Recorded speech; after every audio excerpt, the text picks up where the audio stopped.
And here we are. All right.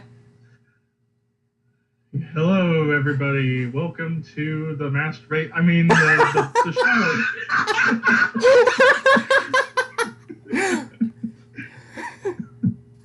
Oh, Lordy. Oh, Lord. That's sort of become. That's what we want. Yeah. That's sort of become my Twitter gimmick. Like, I'll put random tweets where I say, "Well, it's 1 a.m, time to go jerk." I mean. All right. Well, okay. That's a different story. But anyway, Yeah. welcome everybody to the first ever episode of the Horsemen Podcast. After what? Almost what? 3 months? Almost 4 months? 4 months of planning? 4 months, maybe? Around there? We're finally doing this. Yeah. Yeah. So, hello from Germany. Hola from Portugal, and to a certain extent, too sweet. Afternoon from Texas. And hello from Ohio. As you can see, we're a global podcast. Old world and new world combined. Yeah. All right. Oh, man. So I guess we gotta start with how I guess we all met. I think that should be a perfect start. Simple. Banger TV. Yeah, basically. Yeah, very much. Lord Horn. Pretty much it was Banger TV that united us. I mean, Even though the original Horseman that started out was me, Ricky, Delicious Dishes, and Raphael Fireblade, but then those They two just disappeared. were they were in incognito. They were in and So out. then Mm-hmm. we got Thrash Maniac and we got Hannah K. So Yeah. Yeah, don't worry. If they want to join us, we'll have them here. Don't worry. I mean, we're Even open to anything. even Yeah. if Sam Dunn wants to join in, he's more than welcome. A special guest with Sam Dunn. Yeah, Sam Dunn or Helget Blaine and me and him will just have a ball with comedy. Yeah. If somebody, Or for Levi's case, Russ Twiddell from the Cultaholic. He and the King. Yeah. By the way, where is my pal King Fat ass? Oh my! I have not seen him in over a month, and he popped into my Discord server last night, and he just caused a hell of a stir. One show I will be having a Bullet Club T-shirt, and I will do my Razor Ramon impersonation. That would be a good one. So the basis of this podcast is basically So when I guess we could start off for a bit of oh boy. We can start off a bit of introductions from anyone. yeah. I mean, I Before guess we jump off a bit to our today's subject, a bit yeah. intro and fave bands. Yeah. So I guess ladies first. Of course. well, I'm Hannah from Germany, and I kind of met up with Ricky on Facebook after some Lockhorn episodes, and from there on, I mean, we started chatting, and somehow this podcast came to life. Mhm. Yeah. Yeah. Something around there. Yeah, and then Arthur joined in later, and then Levi. Mm-hmm. Yep. Pretty much. Cartel. And then I'm guessing Arthur. Let's go with you. If you want. Yeah. I'm the first one that I got I'm from Portugal, 29, probably the oldest bunch, the oldest of the bunch. Mm-hmm. God's help me, but I guess that the first ones that we started to talk were me and Ricky, which went by Horror Master at the time. We went back and forth in so many subjects Oh yeah. during Lock Horns, but it was always that respect for metal that brought us, not just me, Hanneke as well, Levi, and also with his channel Thrash Maniac 99. And I still say to Levi, that King Ross compilation, one of my favorites, the James Bond. Come on, top. Oh boy. Go for Levi. Yeah, I guess I'll go next. Well, I am Levi from Ohio, but I'm mostly known by my YouTube name, which is Thrash Maniac 99, and I have been doing this shit on YouTube for 8 years now. Ever since I was 16 years old, still a sophomore in high school. I didn't start making videos until 2011, but the channel that I've had has been up since July 3rd, 2010. And I basically, on my channel, talk wrestling, sports, music, and games and stuff like that. And so I try to go all over the place, even though as of late it's become more of a NASCAR channel because, well, I just have lost a little bit of passion with wrestling, except for NXT. But how I met all three of these people here, basically Lockhorns, and I remembered the first Lockhorns, which was on Metalcore. I had my name brought up on there, and I've been on Lockhorns in the comments, try to pretty much ever since the beginning. And my first mention on Lockhorns was with Power Metal. Yeah, I think the first person that I started chatting with was Ricky, of course, Horror Master, and then got to know Hannah and Artur through him, and here we are. Here we are, and well, my tractor beam is going. Star Trek references. Yeah. Go for Texas. Well, guess I'm the last one. Well, my name is Ricky, aka Horror Master, and I think I'm the youngest one. I'm the baby of the group. I'm 21. So yeah. Yep. And I just turned 24 last month, so yeah, I can't be the baby. Yeah, so I started the reason I the reason I created. Don't make me have to bring the bottle out for you, Ricky. No. The reason I I created my channel was because of Lockhorns, because since I've loved Sam's documentaries, Metal Headbanger's Journey, Global Metal, and then when he said it, that he was gonna do Lockhorns. At the time, I think it wasn't even called Lockhorns; it was called something else. And I was like, you know what? I want to make a YouTube channel, and I'm gonna comment. And I remember on Metalcore, he read my comment, or I think Lisa read it, about my suggestion of putting suicidal tendencies in the crossover area.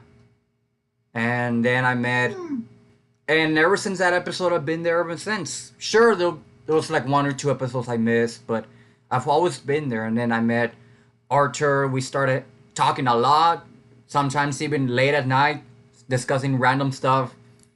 And then... And even Lockhorn's post episode. And then we met Delicious Dishes and Raphael Fireblade, which created the Four Horsemen originally. And we got mentioned by Sam Dunn. Yeah, originally. We got mentioned by Sam Dunn, which shout out to him. And Sam, if you're watching this, we would love for you to join us at least for an episode. So hit us up. Especially since you're going global. Yeah, especially since we're going global. Which, FYI, I think we started at first, but that's a whole different story. Yeah.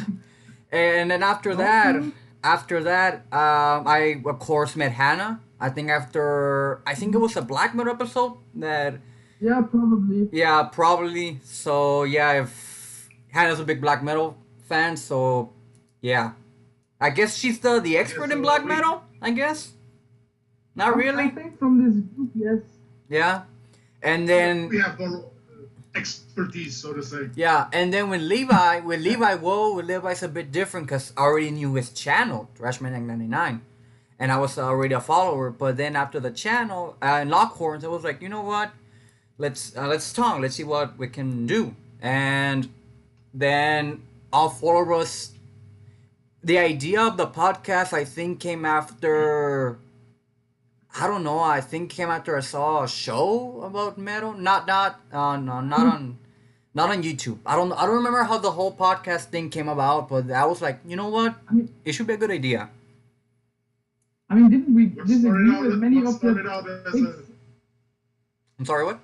Didn't we disagree with a lot of picks from one of the Lockhorns episodes? And then I think it was from the death metal. I the think it Essential was.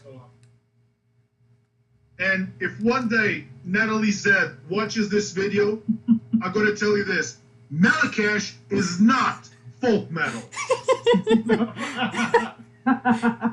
Yeah. Yeah, and if a post-grunge episode happens, I'm going to flat out say, get Godsmack out of that chart. Oh, and the big one. Get Sepultura out of the death metal albums. I have my alternative to that straight away. Realms of Chaos, Bolt Thrower. Yeah. Yeah. Yeah.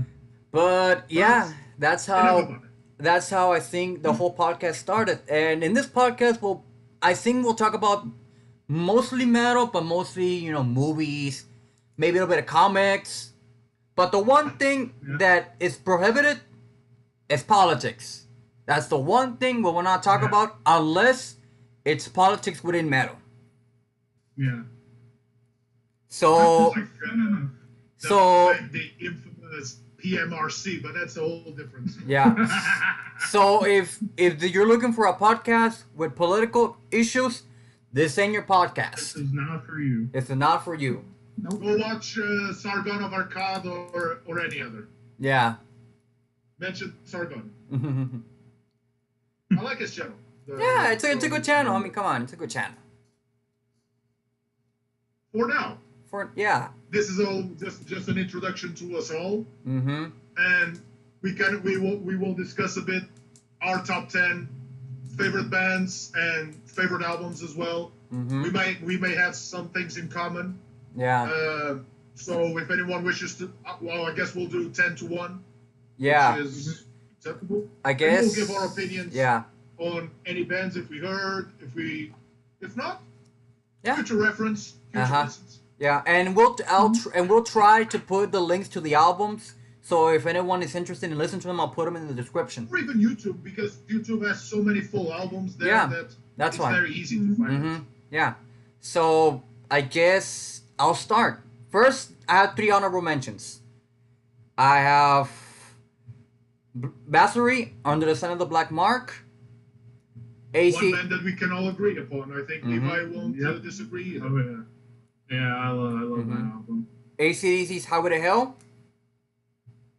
And that is a bit higher for me, but not spoiler.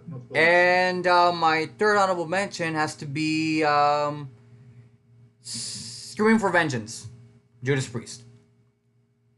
Yep. Another thing that we have in common, but I have higher on my list. All right. Probably. Yeah. All right. Let's go from 10 to 1. Number 10. I'll get if we could give a bit honorable mentions, I'll give mine straight away. If okay. It'll be cool. You can give some honorable mentions. Yeah. All right. And Hannah and Levi also can give theirs. I have 3 as well.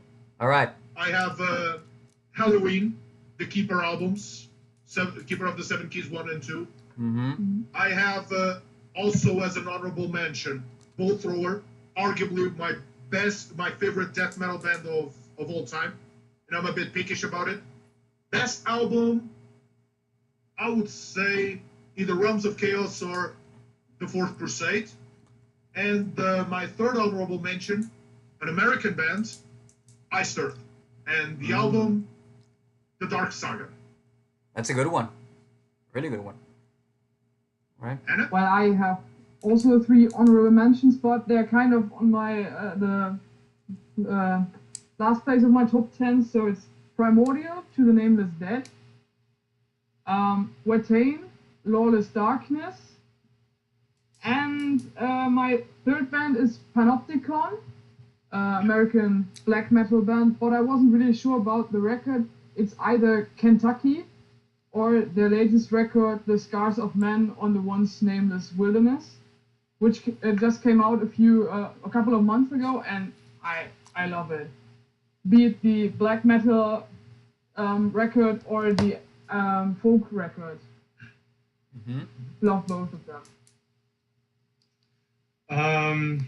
I guess for honorable mentions, I'm trying to do bands and albums separate because there's going to be one band that's in my top 5 of all time that's not on my favorite albums list just because it's a little too difficult for me. But for albums, I got for honorable mentions, and I actually have all these, so I'm able to show them off. I know this will probably make Artur a little bit upset, but... Oh, no. For first honorable mention in albums, I got Cannibal Corpse, The Bleeding. And sadly, this is the reissued version with the alternate cover, but the original cover is I may dislike Cannibal Corpse, but I respect what they do. There's a difference between them. I don't get upset. Exactly. I get upset about some other I say that out of just to be funny, of course. That's you okay. guys know me. That's how I am. That's okay. But I just love this album just because this was, in my opinion, prior to Corpse Grinder, this was, in my opinion, their masterpiece. Just because of how they were able to just change up so much. But next honorable mention, and I'm wearing the T-shirt, Sepultura Arise. I listen to this album all the time while I'm working. Like, I'll just have the earphones in while I'm watching a golf cart. I'll have this jamming in my ears. And then my third honorable mention is Celtic Frost Morbid Tales.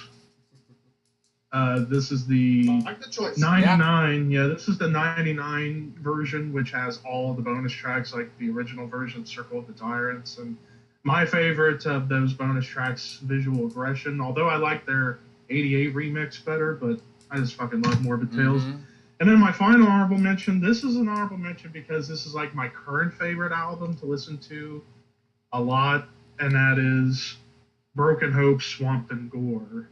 This is one of the hardest albums to get unless you live in Russia, where you can get it for like $10. Other than that, if you want to get this brand new in America, it costs over $100. But I was able to win an eBay auction to get this for about $10, $11. $100 for a CD? Yeah, because they haven't reissued it yet. They reissue all their other albums, but if this were to get reissued, I would get it and see if they put any like cool demo stuff because I just love this album.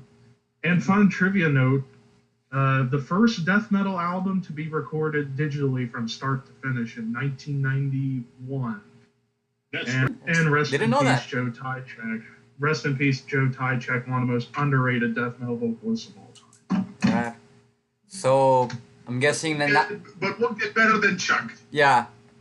Exactly. No one can be better. To me, there's no one better than Chuck, Mike from Opeth and Bloodbath, Martin Van Drunen, and Frank Mullen. All right. And Barney Greenway. Yeah. Just throw that up. All right. So, Levi, if you want to start it? Yeah. Sorry, Nick, if you want to start with number 10. 10. Oh, one last thing that we forgot to mention. There'll be also a bit of a wrestling talk. So, if you're a big wrestling fan as well, hit us up. Yep. I'm starting Bullet Club. All right, so... And if you can't tell from some of my merch back here. Yeah. Yeah. Go ahead, Ricky. All right. Here we go. My top 10 albums of all time. Starting from number 10, which is Paranoid by Black Sabbath. Yep. Number 9, no argument from me. Yeah. One of the best early metal albums of all time. And who can go wrong with Black Sabbath? Nobody. I mean, come on. Exactly. They basically started in metal. All right. Them and Judas Priest, what most people would agree upon. Yeah. I mean, number 9, which was really difficult, and I was like, almost. We could say like 10, 1, 10. We could say all of our 10. And, yeah. Each number. All right. Yeah. Number 10? Me? Yeah. Okay. Number 10, it's a band that I've been listening to them for years. Spoiler, there's going to be a lot of European bands on my top 10. But this band has grown on me, and I'm very pickish with death metal, but from Greece, Septic Flesh, and their contributions and their combinations with death metal and classic music, especially in their later albums, make for me one of the best symphonic death metal bands, if you want to call it like that. And to me, their best album, this one that I have here, Communion. It has Lovecraft's Death, Anubis, Sunlight, Moonlight, Sangreal. Can't say anymore. Mm-hmm. I mean, Septic Flesh from Greece, Communion, their best album. Although, for my zine, I put Codex Omega as my best album of 2017. Right. Hannah? For me, my number 10 is Secrets of the Moon and the latest record, Sun.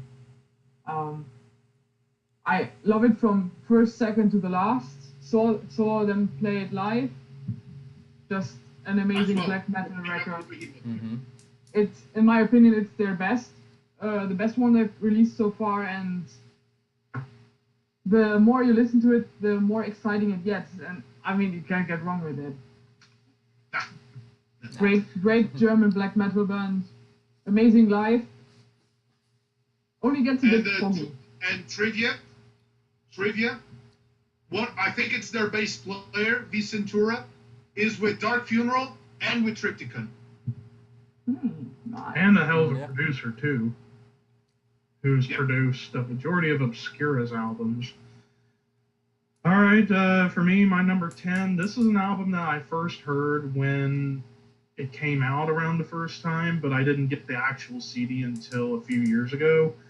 But I love it still to this day, even though I haven't listened to the whole thing in a long time, but it's still one of my all-time faves, and that is Mastodon, Crack the Sky.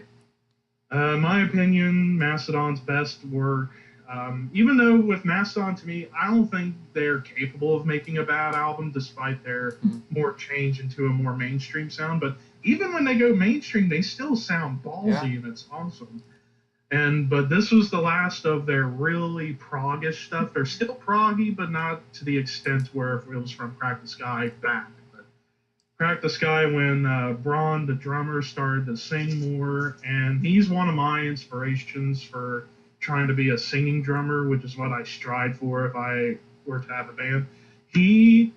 Chris Reifert from Autopsy, and Phil Collins would be my big three influences of singing, and Dan Swano too for singing drummers. So, but Crack the Sky by Mastodon, Oblivion, probably my favorite Mastodon song. Bizarre, there's so many. You can't go wrong with Crack the Sky. I have nothing to say about Mastodon, although my favorite album by them will be without a doubt the Leviathan album. Yeah, me too. Leviathan has to be my favorite. Leviathan would be my number 2 for Mastodon. Alright. So if Levi wants kind of sneaking in there.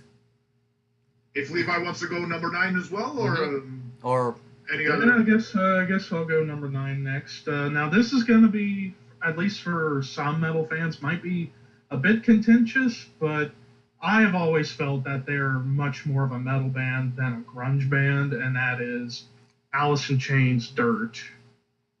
Probably my favorite Alice in Chains album. Yeah, I mean, just very personal, dark, doomy, and Sabbathy. It's like, to me, Alice in Chains are like the Seattle version of Black Sabbath, and they just amaze me. And I even like their new album, even though I said in my review on their new album, it's their worst album, but it's still great. Like, they're another one of those bands that I don't think is capable of making a bad album. And, yeah, I mean, my favorite song from this, and it's also my favorite Alice in Chains song of all time, Rooster. Also, like, Angry Chair, which is one of their heaviest songs. That's my favorite, Angry Chair. Yeah. Even the song Sick Man, which has a little bit of almost like a punkier feel in the beginning with the drums. And, of course, the opening kind of almost experimental, which is Them Bones with the 3/4 time signature riff. I love Them Bones. Isn't that one with Men in the Box too? No, that would be Facelift. That's their previous album. Yeah, but Alice in Chains third, the best. Mm-hmm. Anna? My number 9 is, unsurprisingly, again, a black metal band, Meliora from Poland, with their record Exercises in Futility. It's their latest record, and what I love about it is that it's so dark yet melodic, misanthropic in every line of the lyrics, but a great record. Has a great dynamic. Don't know that band, so that one I'll check it out. Has a great dynamic throughout the entire record, and I just love it. I have it on in the car whenever I'm driving somewhere. Gets people crazy who drive with me, but I love it. And I guess great that's live me band. then. Number 9. I think that Hannah kind of spoiled a little bit one of my picks, my number 9 pick, which is Primordial. I knew you would and pick that. To the Nameless Death is truly their best album. Although I love Set the Spirit Aflame, although I love Sons of the Morrigan, and also Where Greater Men Have Fallen, and I did a review for Exile Among the Ruins, which I gave it an 8 out of 10. But to the Nameless Death, I can sum it up in Empire's Fall, Gallows Hymn, As Rome Burns. I would join in Heathen Tribes as well, but I mean, if you want dark, Celtic, somewhat folkish metal, Primordial is your option. Although Cruachan also does a lot of stuff. Although Cruachan, they did it before than Primordial, but Primordial one of the best. Mm-hmm. For me, the masters of folk metal, without question. Okay, guess that leaves me my number 9. Ricky? My number 9 was, again, this was an album that I started listening back in 2016. This was before this band broke up in 2017. And before that, I used to hate the band, but I never listened to them. But after I listened to a certain song from this album, I was instantly hooked. And the album is Greatest Love Songs Volume 666 by him. Him. Yeah. And then I rewatched the Gothic Metal show, and to my ignorance at the time, I said that him was not Gothic Metal. They were Gothic Rock. Which to this day I'm like, after listening to Greatest Love Songs, it is Gothic Metal to its finest. I mean, Ville Valo got inspiration from Peter Steele from Typo Negative. It has the perfect doominess. I mean, the cover of Don't Fear the Reaper by Blue Oyster Cult is amazing. I mean, your Sweet 666, it's a perfect ballad. I mean, hell, even my favorite song from the album, Where Love and Death Embrace, it has not that many words, but so powerful that you just lose your mind to it. But yeah, it's I have nothing to say against him. Mm-hmm. Although, when I went to shows here in Portugal, I got called a fag because I liked him. But to my counterpoint, I said to them, "Hey, I like him. So do the chicks." Yeah. That's where you know you win the argument when you say that. Yeah. Yeah. But I can listen to the album from beginning to end, and again, it's just I even have it on vinyl. It took me a while to find it on vinyl, but it was a success. Not easy. It wasn't easy. I had to really search in the internet, and a friend of mine got it for me, which I'm thankful for that. Want to go for number 8? Yeah, number 8.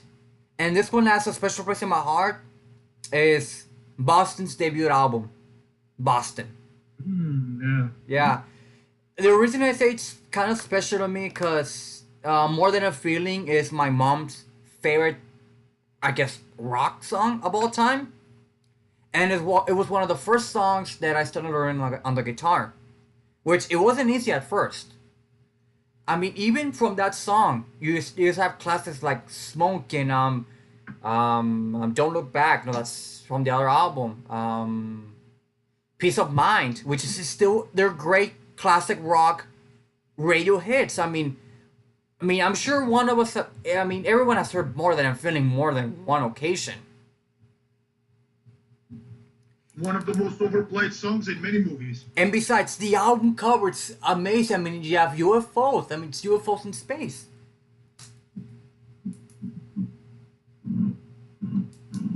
I mean, yeah. By the way, if you hear I can that go noise, with- they're working on that door downstairs. All right.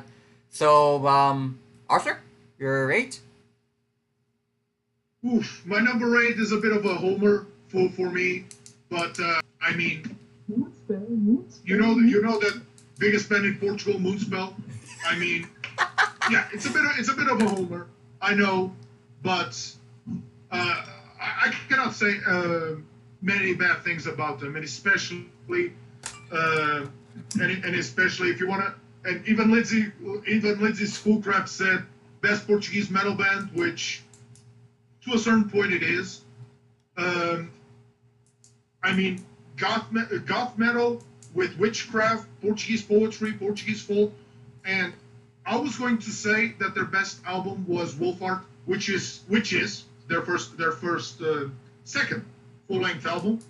But to me, because I'm a Portuguese, their latest, 1755, a concept album about one of Portugal's darkest events, the Great Earthquake, and all sang in Portuguese, which got a tremendous acceptance all over the world, not just in Portuguese-speaking countries, shows that Moonspell are here to stay.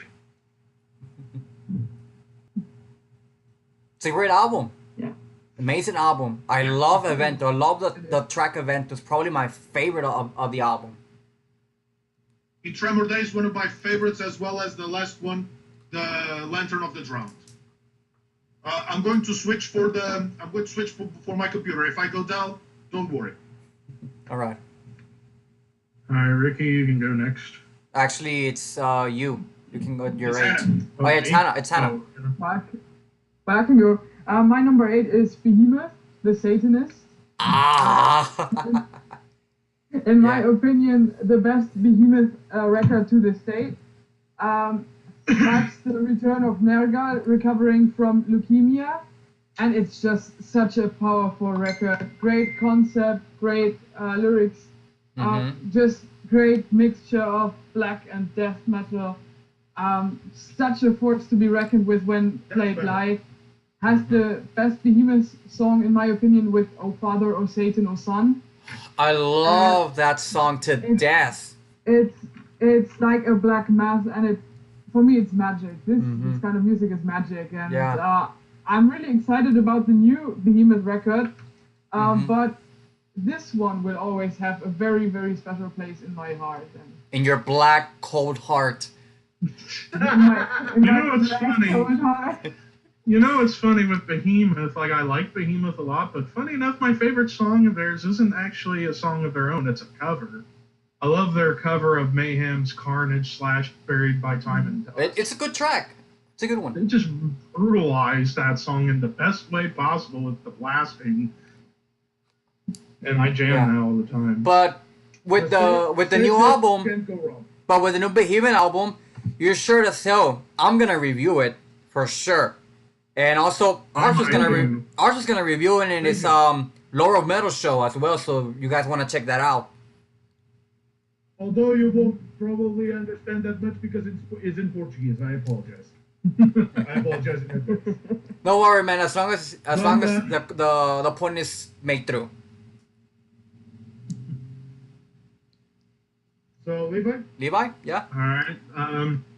Next up, number 8. Yeah, number 8.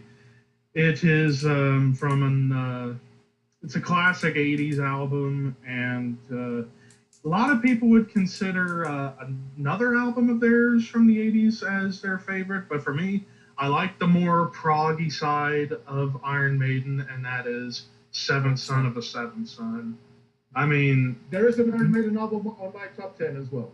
yeah, I mean, Moonchild, I still get chills whenever I hear the beginning with the acoustic, and then it just gets more epic as it goes along, and then, of course, The Evil That Men Do, the title track, and I love that acoustic ending of The Prophecy, and, I mean, this concluded pretty much up there with Metallica as the two best 80s run of albums, or the two best album runs of the 80s, Metallica and Maiden.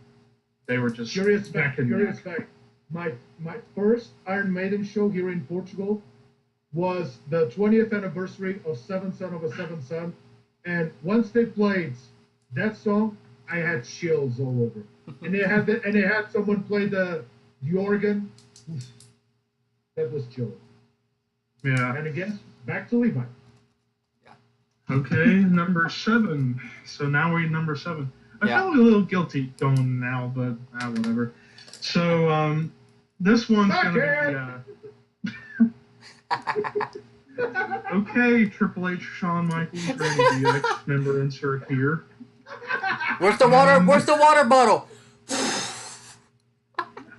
Oh, I got me one, but I'm not gonna spit all over. I'm not gonna spit all over my desk. All right, go. All right, so this one's gonna be a bit of a strange one, because there are certain periods of this band that some people have their preference for. Some people perhaps like their more grindy stuff. Some people may like their more death metal stuff, or some people like the combo. For me, I like their death metal period, and that is Napalm Death, Harmony Corruption. Their best produced album because it was done in Moorsound, and this is during the time when not many bands went to Moorsound until about late 90, early 91, when every death metal band you can think of went to Moorsound. And a lot of people would think that Moorsound's kind of too trendy. Well, have you heard the albums, people? They're really good. I could say the same thing for the Abyss Studios in Sweden, who produced most of the black metal stuff.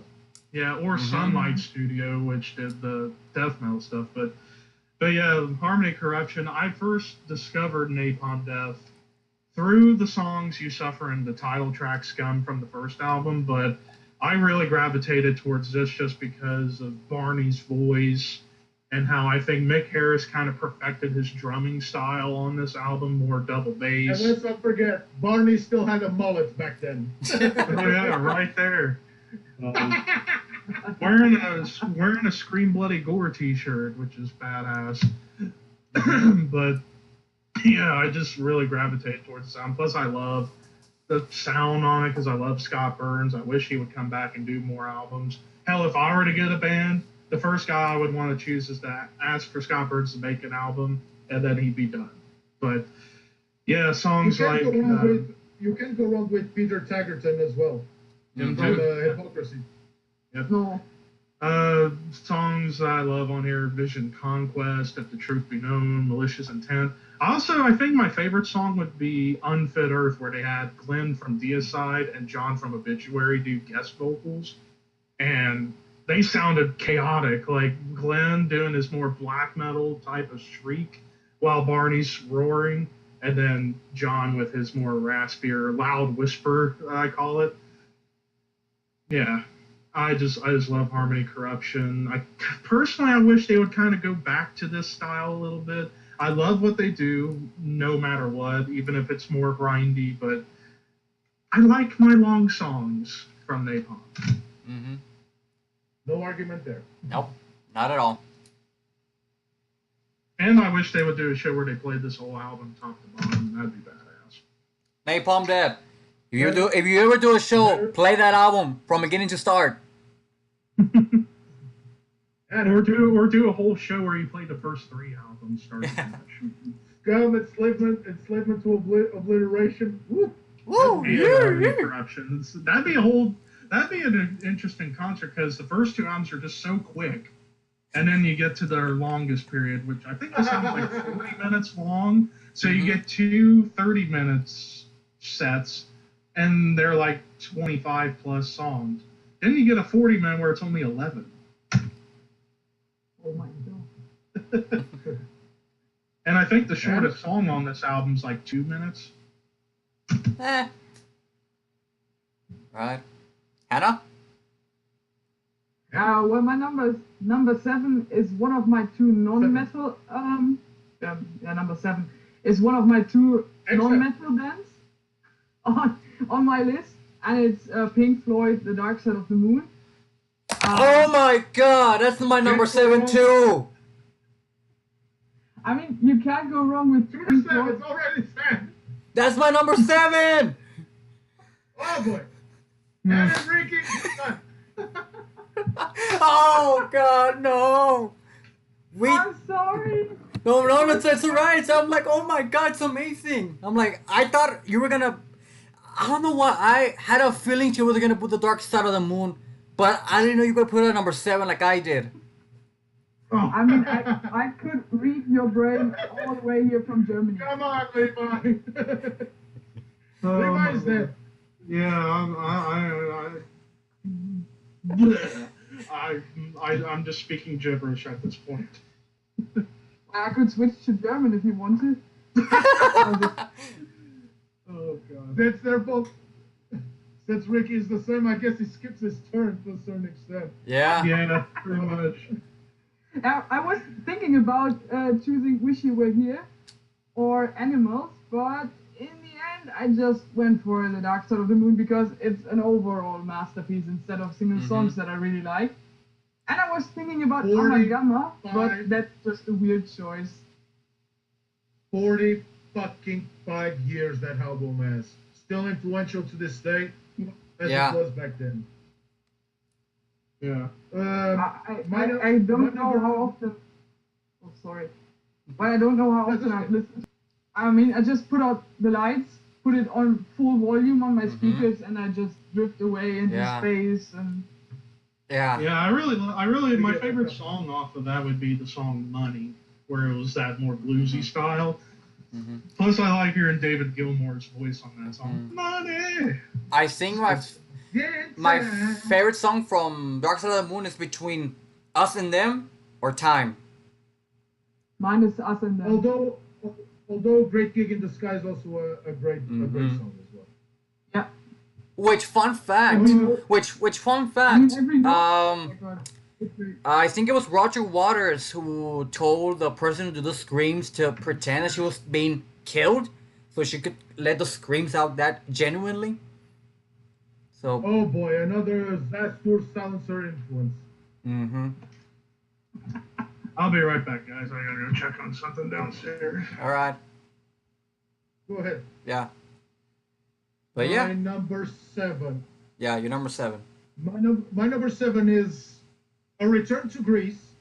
I'm sorry to say, but Greece has been producing some great stuff coming out of there, and Hannah might guess which one it is. I already said the Flash. Exactly. I mean, Running Christ, they have been doing some great stuff. Although my first attention to it was the Aiello album, which had like the Spartan helmet stuff. But their recent albums, Carta, and then Rituals, as I have right here, Rituals. Rituals is amazing. Yeah. And Rituals, 2016 album of the year for me.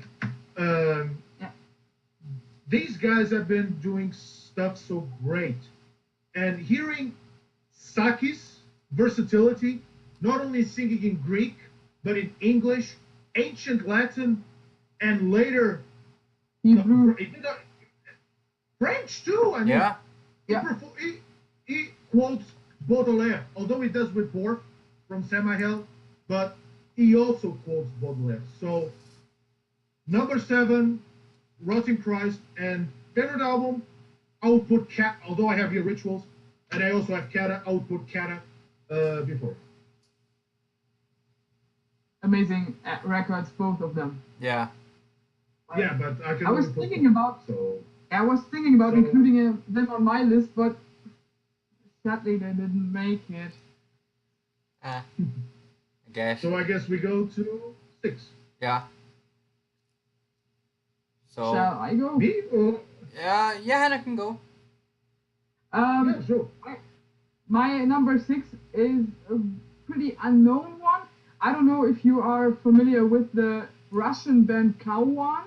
Nope. They now live in the Ukraine, but they sing in Finnish, and their music, it's a weird blend of black metal with folk and ambient music.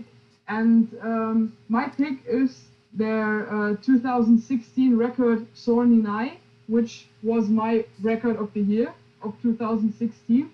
It's basically a 45-minute long concept record about a group of scientists doing this kind of ski exploration in the Russian mountains, and are found after months dead somewhere in the forest, and nobody knows what happened. And you can really feel this kind of story in the music and the lyrics, even though I don't speak Finnish and I don't understand what they're singing. But the feeling you get from this record, just amazing. I mean, you really feel like you're walking through the woods and something is after you and you're dying. And fantastic record. All of the records are fantastic, but this one is just I don't know what to say. I've listened to it so often. Here's one of the bands that we gotta listen. Because for me, from Russia, I know mostly Arkuna. I know, and from the Ukraine, I know Drutka, I know Nocturnal Mortem, I know Chorny Ozra, and I know some of those bands, but I don't know that one. But Russia and the former Soviet countries in general, they have great black metal bands. But Kauwan, in my opinion, is one of the best. The latest record wasn't that blackish, but still you hear where they're coming from, and the way they compose music, divine. It's like Pink Floyd would play black metal in some sort of way, with a bit of folky influence. Right. You should check it out. Yeah, we'll check it out. Link on the description. Yeah. I guess my number 6. My number 6 was my You picked the same one as me. No. Again? No. No, I'm just kidding. My number 6 album, my number 6 is my second album of 2015, which introduced me to them. And Hannah, I think you know which one it is. I mean, you can just look on of you, one of your posters. Ghost Meliora. It's my number 6. I got into Ghost when series came out. Before that, I've never listened to Ghost. I didn't know who they were. I've heard about them, but I was like, you know what? I'm gonna check them out. And that song series just got me hooked. And then I was anticipated for the album, and then it came out, and from the beginning to end, it's just so amazing. It's before they went a bit popular with Prequel, which and their EP Popstar. But I mean, that album to me changed me a bit, because I've never realized that, you know, bringing old elements of Old Blue Oyster Cult, King Diamond, that old shock rock factor could still be fresh today. I mean nothing shocks nothing today. I mean, what's the thing that can shock people is you literally kill somebody in front of their face. With this, it shocked me in a way, but it was a beautiful and majestic, and I don't know, it's a great album that everyone needs to listen at least once. Yeah, it's just so well written, well recorded. The lyrics are great. Yeah, it is, and I think probably the last great Ghost album. And I agree with you. My second favorite track from that album is Dios in Absentia. And do you know the last track, Zenith? Yeah. The extra bonus track. Yeah. That one is probably my favorite Ghost song. Mm-hmm. And the thing I like a lot about Ghost is it references old horror movies, like with Santa. It references Rosemary's Baby or the album Elizabeth Bathory, or even the album cover of Meliora. It's Metropolis, something around there. Metropolis. Yeah. But yeah, it's a great album. Highly recommended. Yeah, I'm never sure if I prefer Opus Eponymous or Meliora, but I think both are great records. Mm-hmm. Archer? Yeah, both of them are great.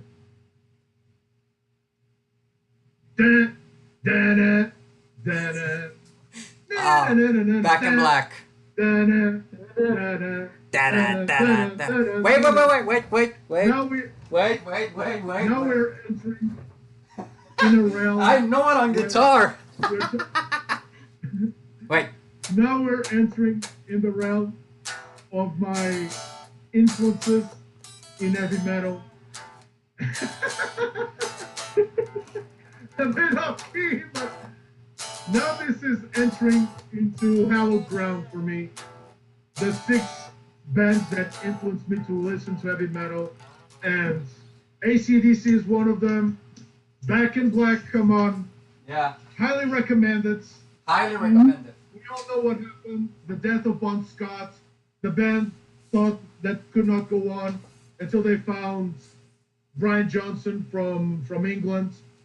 And then what they do, Back in Black. Mm-hmm. I mean, although most people would rotate to Highway to Hell, Dirty Deeds Done Dirt Cheap, or even High Voltage, which I don't disagree at all. I rotate more to Back in Black. I mean, Hell's Bells, Shoot the Thrill, Back in Black, You Shook Me All Night Long, and Rock and Roll Noise Pollution. Come on. And like I said, now we're entering into my hallowed territory. Hell's Bells was the first AC/DC song I heard from them. And it's my favorite song of all time. And we still hear the bells to this day. Yeah. It just, every time I hear the bells, you know, the gong, and then the guitar, it gives me goosebumps. That was the first song I learned on guitar. That intro. That. If you hear church bells, if you hear sometimes church bells, you will go. Na na na na na na na na na na. I can't play guitar for shit. And I loved it that in their Back in Black tour they brought the bell in it. They will bring the bell. They always brought the bell. Yeah. They always brought the bell. They always Back in Black to this day. Yeah.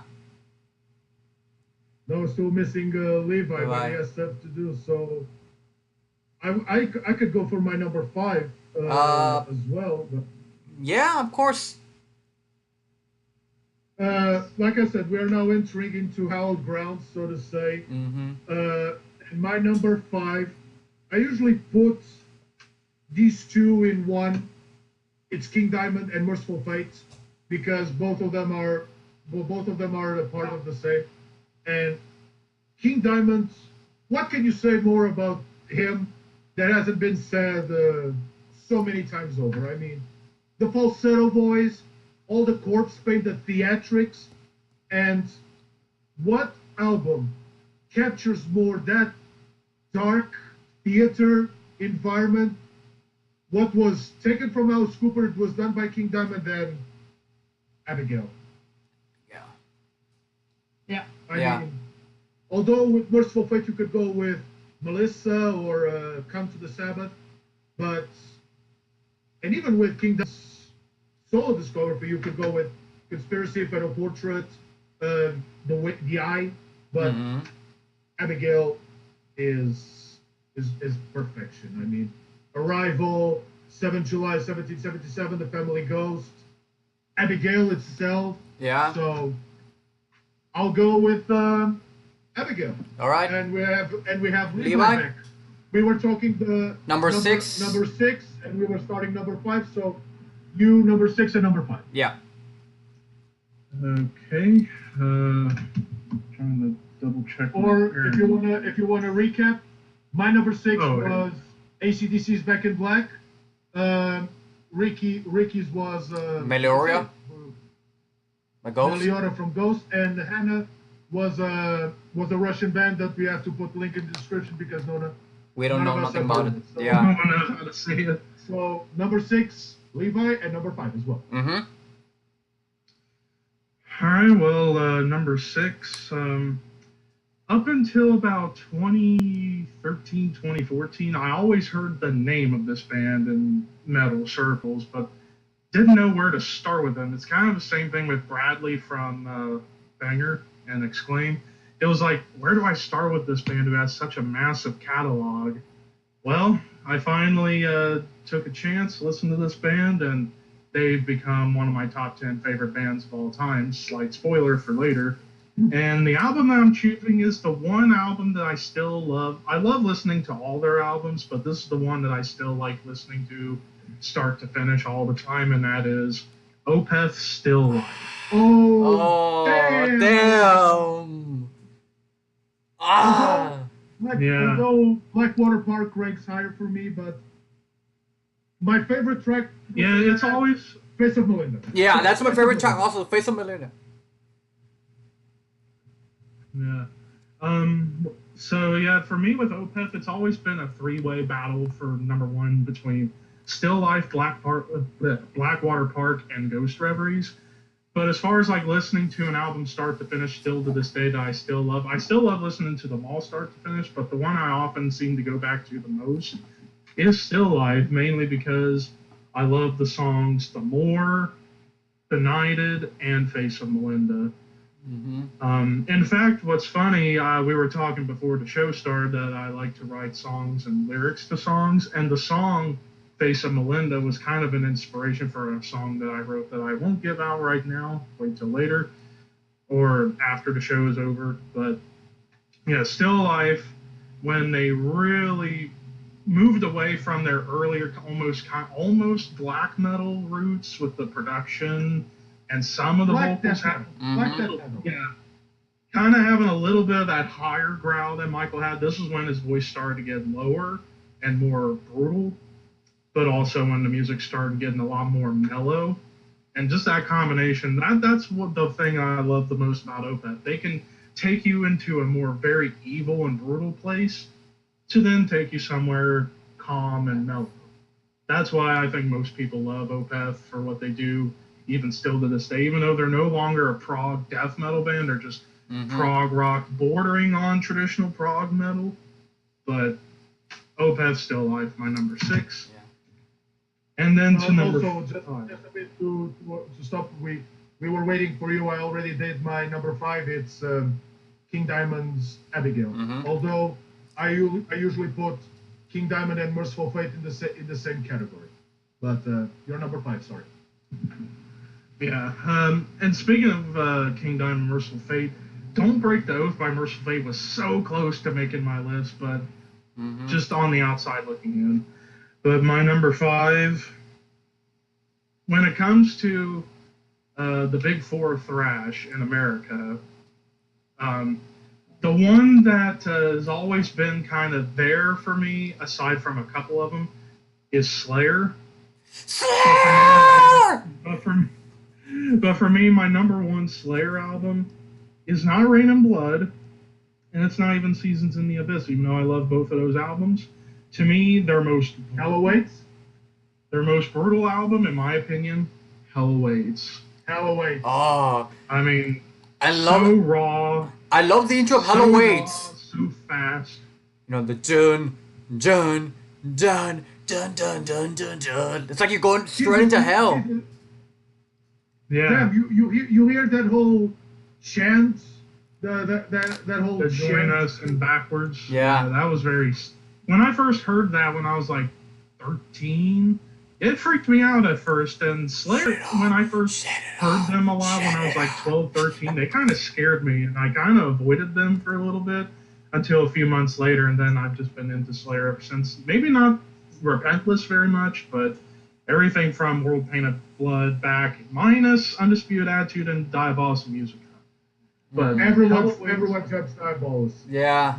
Yeah, even though I like Stain of Mind off that album, but Hell Awaits, I mean, this was, if Slayer was ever a prog band, this was the closest they got to that point, because they went long on a lot of songs and just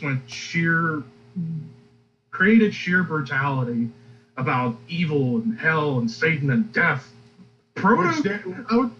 Which then was peaked with Rain in Blood. Mm-hmm. Yeah, in a shorter fashion and a better sound, but I like the more raw beginnings, and for me, this was, in my opinion, a little bit faster speed-wise.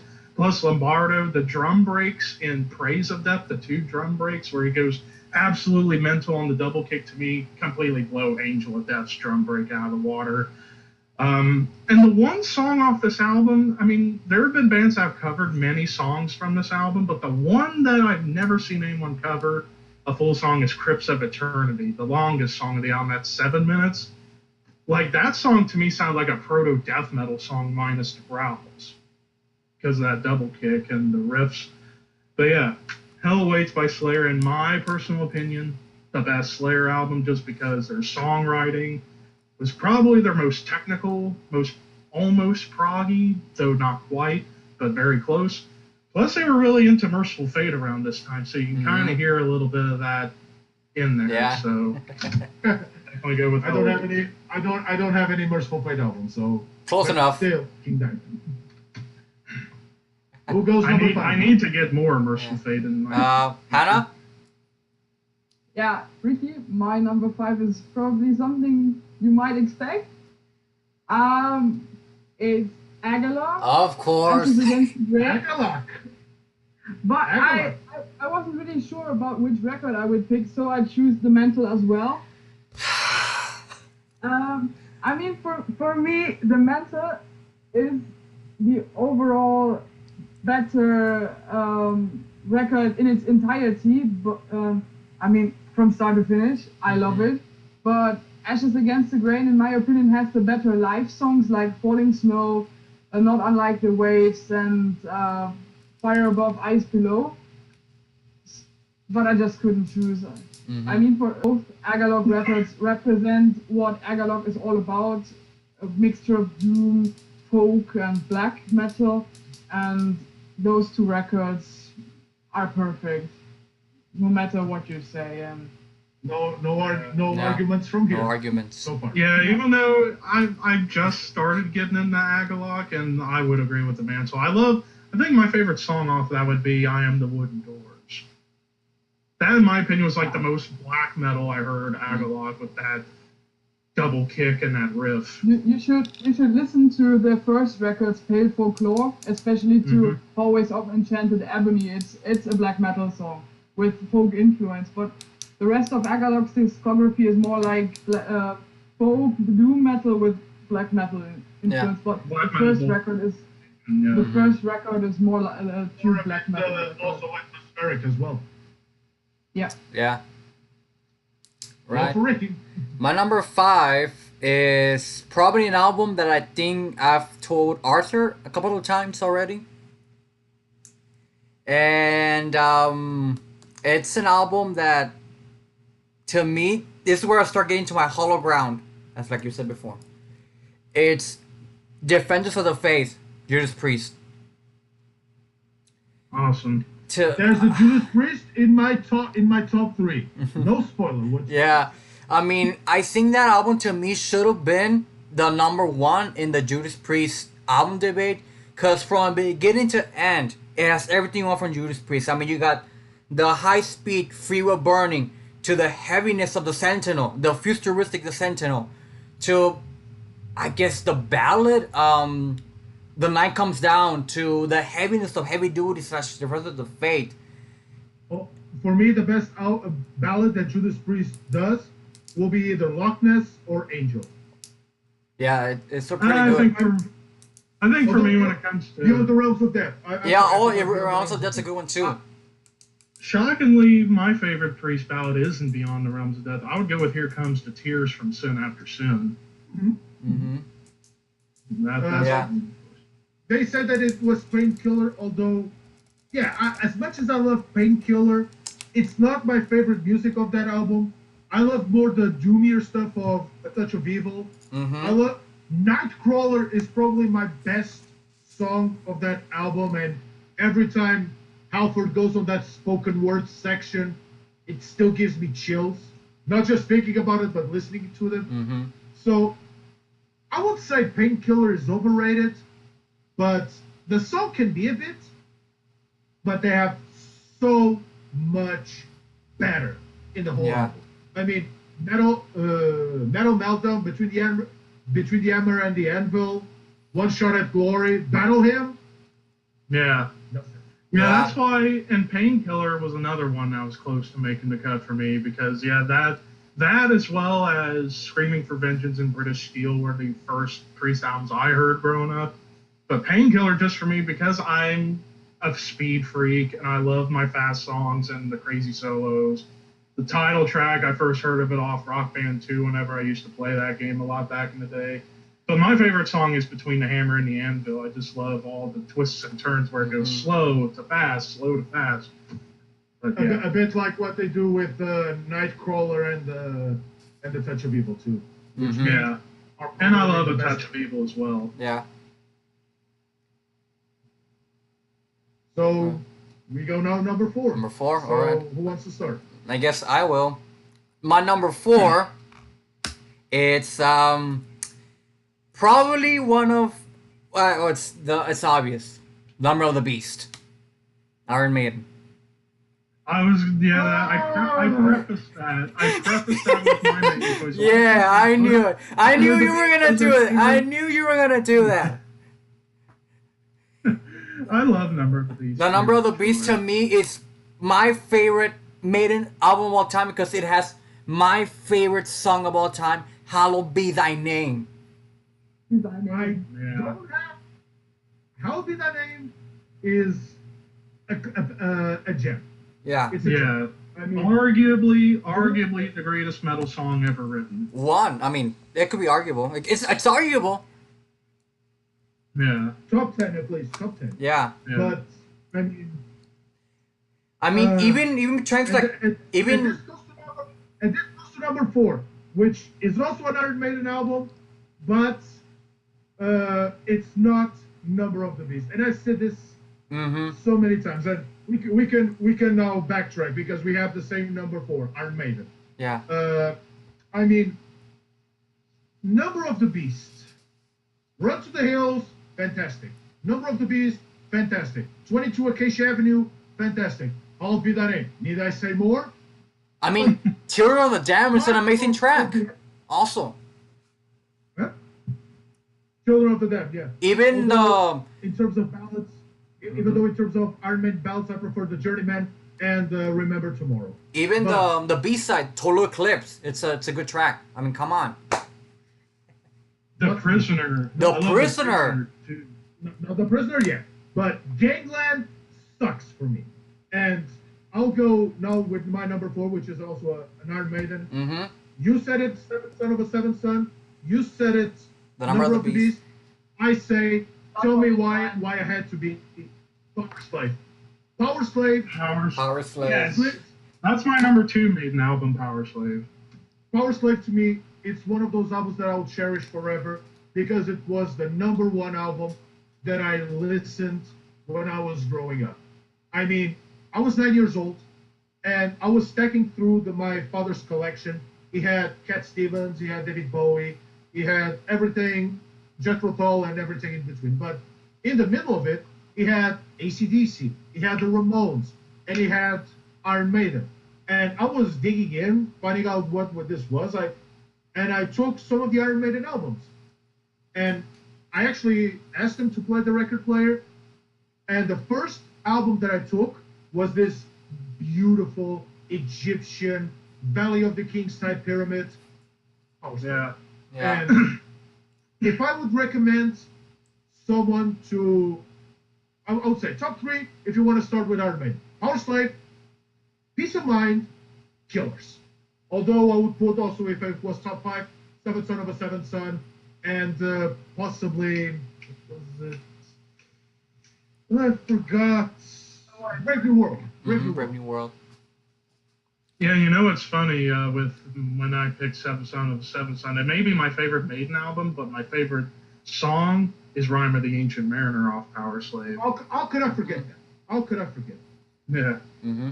But that whole album from start to finish, from Ace's Eye, Flesh of the Blade, Rime of the Ancient Mariner, I would say that the only bad track about that album is Back in the Village. I just don't like that quirky type stuff. But I mean, when you have bad song like Back in the Village, and then you have arguably top 5 or top 10 best Iron Maiden tracks of all time, Power Slave and Rime of the Ancient Mariner, you can't go. And also Testament did a pretty good cover of Power Slave on one of the special editions of Dark Roots of Earth. To me, Ancient Rites from Belgium did a whole lot better, but that covers will always be debatable no matter when. And we go, Hannah or Levi? Choose. Yep. I guess I'll go and say Hannah for last on this one. My number 4, this, in my opinion, this band could have an interchangeable spot at number 4 because all their albums, no matter what people say, they're all classics in their own respective way, all 7. And it's a shame that the mastermind is no longer with us, Mr. Chuck Schuldiner. But for me, my favorite Death album that I still love top to bottom, and this changes like the tide, but currently I would go with Scream Bloody Gore. Ooh. I mean, the raw beginnings of what became death metal, and which is why death metal has become my second favorite style of metal behind thrash. And this album was like the thrashier side of death metal prior to when it started getting more properly made in the early 90s, thanks to Sunlight Studios and More Sound, that combination. You know what's funny? My dream production sound for a metal album or a death metal album would be in More Sound Studios, but the band's using that Boss HM2 pedal that the Swedish bands use. That's always been a dream in my head. Kind of a combination between More Sound and the Abyss Studios. Yeah, pretty much. But Scream Bloody Gore, I mean, I still love listening to Baptized in Blood to this day, Evil Dead, Infernal Death, and even the bonus tracks are gems too. Beyond the Unholy Grave and Land of No Return. And it's funny, Land of No Return to me reminds me of when I heard the song, I want to say it was Eon by Dark Throne off of Soulside Journey. It kind of had that same pattern rhythmically, but yeah, and this is the reissued version because for so long you couldn't get this album anywhere. And yeah, it has a bunch of rehearsals from '86, and of course Chris Ryford eventually in Autopsy, the drummer, and good lord, he is a massive drummer. Even when he's playing fast or playing the doomier stuff that he would eventually do with Autopsy, I mean, before Scream Bloody Gore, I would have probably said, shockingly, Individual Thought Patterns would have been up there because I just love that more proggy technical gen. Like, I love the acoustic beginning of the song Destiny, and then it goes into Out of Touch and finishes off with The Philosopher. But I just love the really fast stuff from this.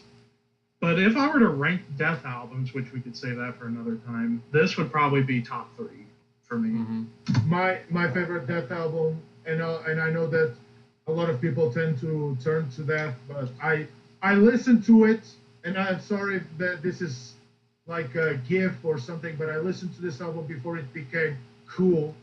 Leprosy.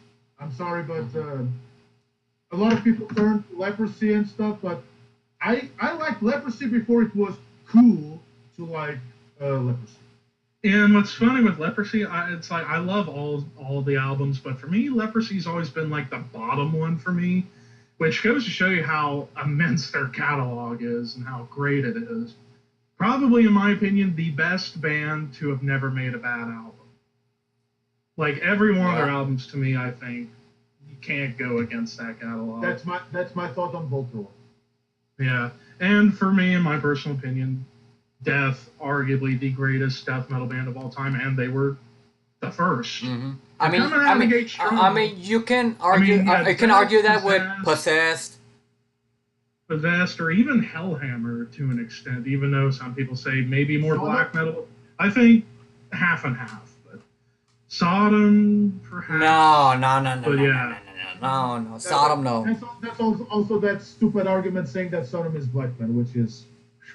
Yeah. They may have had early. Or as Levi would recognize this, delete that thought. I mean, delete Sodom. I would entertain arguments that the vocals. I would entertain the argument that the vocals in their early days were black metal, but then after Obsessed by Cruelty, it kind of got more streamlined and more properly done, and then of course they just got faster and better. Hell, I'd even like Tap in the Vein, where he kind of sounded more like Jeff Walker from Carcass. I like that vocal style. Right. But yeah, Death, Scream, Bloody Gore, number 4. Anna? Yeah, my number 4, big spoiler, is Batushka Liturgia. And for me, this album just represents how black metal should be. It's like the epitome of how black metal is supposed to be. It's like this big ritualistic, nowadays it's like this big ritualistic black mass somewhere in Eastern Europe.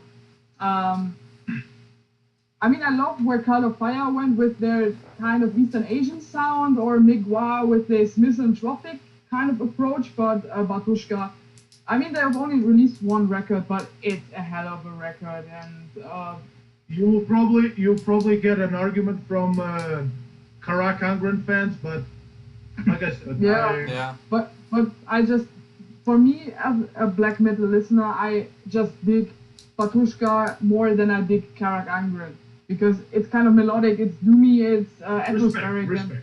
Mm-hmm. And for me, it's so you go number 3 too as well. My number 3 is kind of an unusual choice. It's a split between 2 records by the Swedish band Tid, which is short for Time is Divine. It's this record, Give Act, and their most recent record, Fix Idee. And it's atmospheric, progressive rock metal. It's very dark, it's very doomy, it's very experimental, but such a divine listen. The songs are melodic yet dark. They sing in Swedish. I have no idea what they're singing about, but I love it. It's the music, and every time I hear folk metal from Insafirum, Corpus Clani, or any of those guys, I don't understand what they're saying. Yeah. Or even Rammstein. Or even Rammstein. But I get.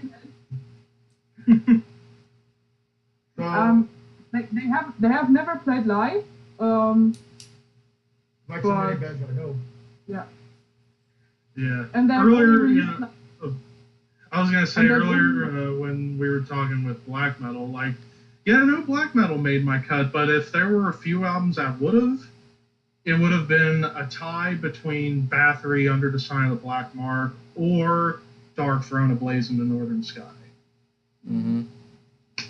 If I had to put a black metal album up there, it would have been between those 2.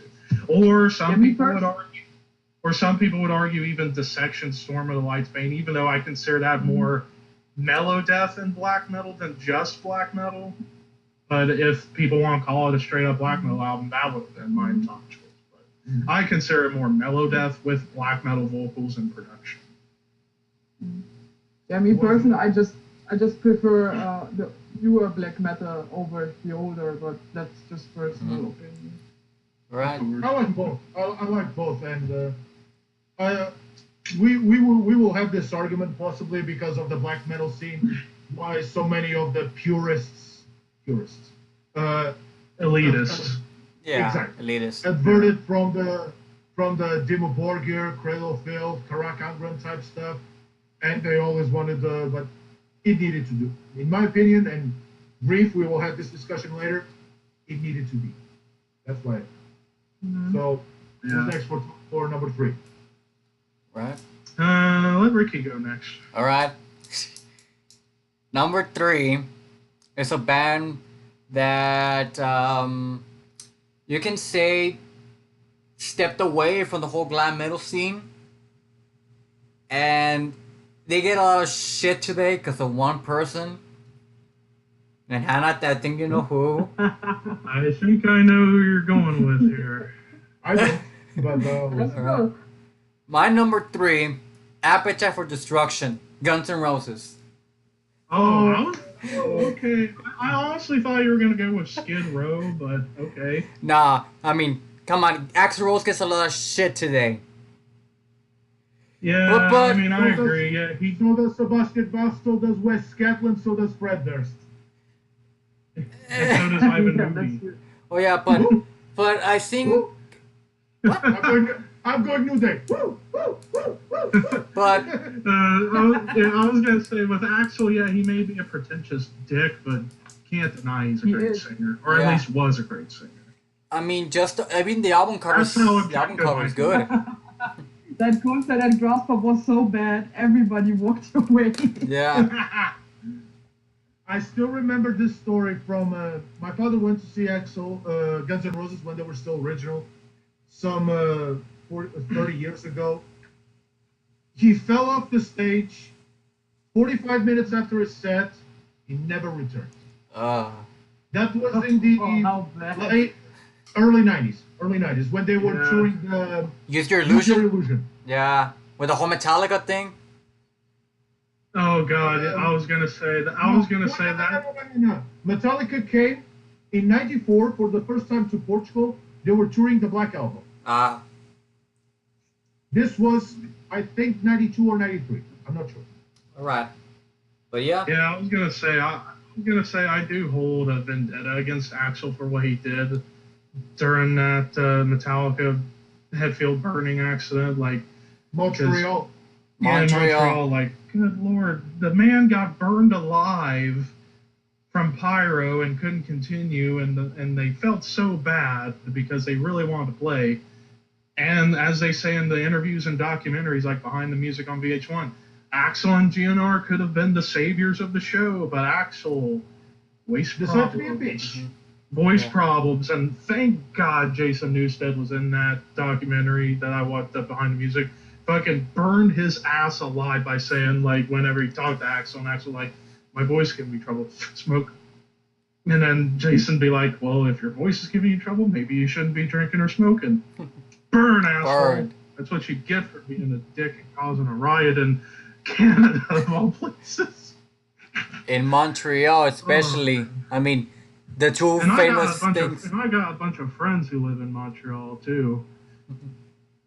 So, Oh, yeah. boy. I mean, the whole Brett Montreal screw job, and then this. Well, this was before Montreal Screwjob, but I get your point. Yeah. I get the point.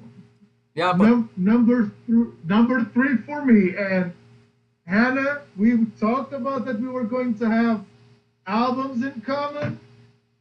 oh. Ah. Ah. Oh, My how can I God. forget that one? I mean, Ah.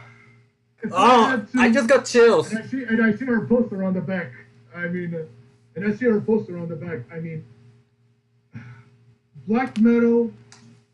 I mean, No, it's I know There. I know about all the black metal stuff, and I know most people would levitate towards the Mysterious, the Battles in the North and stuff. But I've always been a fan of combining, and this is also another topic that shall be taught, classical music influences in heavy metal, not just in the symphonic metal genre, but in others. And Nightside Eclipse, I mean, the first full-length Emperor album after the Wrath of the Tyrant demo, which has, I mean, Into the Infinity of Thoughts, which has a kind of an operatic sequence with the intro.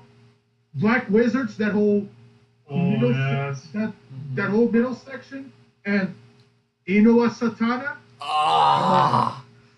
Yeah. Ah! I feel like punching myself in the dick for not mentioning. But Arthur, In I the have black to be metal honest too. with you. Yeah. I have to be honest with you. What? I forgot about that one. How could you forget? I forgot to mention it in for a black metal choice I would have had. That would have been up there with Blazing Northern Sky and Under the Sign of Black Mark. I guess Oh, we can now go no. back to Anna for number one, which is Probably No, bad. there's something else different on number one, but All right, Hannah, you're number there three. would be more space on the list. It would have made it, but although I was seriously considering either put either this one or Anthems at the Welkin Anthems to the Welkin at Dusk, but I mean, what this started, Anthems matured it, and to me, if you wanna atmospheric, this is the album. Symphonics, this old school black metal. So Yeah. Basically the best of black metal in all senses of the genre, essentially. basically combining new school, old school with new school. Not Sonic Yeah. Force. for me, this is kind of the bridge between the first wave, second wave, Wave. and what is going on nowadays. Mm-hmm. Yeah. Who's missing number three? Hannah? Me. Oh, yeah. Levi? Alright, so my number three, now we're reaching my holy trinity of albums right here. So my number three, basically discovered this band around, well, I always heard a few songs of theirs a couple years prior, but didn't start getting heavily into them until about 07, 08, sort of around the same time when I started getting into Slayer. And that is Megadeth. And my album, some people would argue, one of the top 5 greatest metal albums of all time, and that is Rest in Peace. I mean, again, similar to Hell Awaits, perhaps the closest Megadeth became to being a prog band because so much complexity in the riffs, the speed changes, the introduction of Nick Menza, Rest in Peace, and Marty Friedman into the band pretty much brought the band to a whole nother level. Plus, this is what kind of kick-started the Megadeth revolution in the early 90s. Went top 25 on Billboard, quickly went platinum, which was, for me, looking back at it, mind-blowing. Now, an album as complex as this was able to go platinum back in those days. Mm-hmm. Which is like, what? And thank God this version I have is the original OG disc and not the crappy drum remastered of 2004. I still like a bit Megadeth. You see the flag that I just unfurled over here to my left. Yeah. Yeah, and plus, vocally, perhaps Mustaine's best vocal performance of his whole career with the high notes and going low at times. And plus, I love that instrumental Dawn Patrol where Ellefson showcases his bass abilities. My favorite songs off here, of course, the classic Holy Wars is up there for so many people. Hanger, Mm-hmm. Hanger. Hanger 18? Hanger's up there too, but my actual, other than Holy Wars, my first favorite song